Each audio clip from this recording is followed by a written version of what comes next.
I am the Tofu Golem. Please enjoy the video. You start by opening the workbook and immediately checking Excel's display settings. Go to File, Options, General.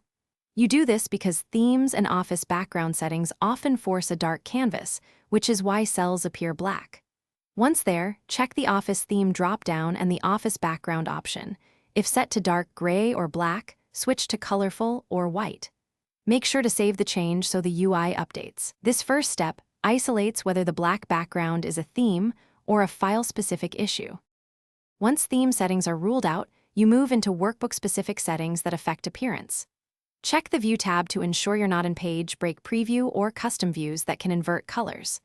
Then on the Home tab, use Format to inspect sheet options, grid lines, headings, and tab color. Clear any heavy cell fills that cause broad black areas. If templates keep reapplying dark fills, open a blank workbook, reset normal template, and save a clean workbook. XLTX, so new files default to normal colors. To finish, you tackle residual causes. Clear conditional formatting rules that may paint many cells black, and reset the normal template to remove persistent fills. If the UI still shows a black background after these changes, update Office or run quick repair because driver or rendering issues can force dark rendering. Also, go to File Options Advanced and disable Hardware Graphics Acceleration.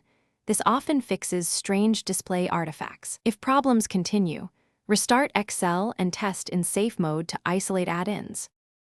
Thanks for watching. Consider subscribing if we helped you today.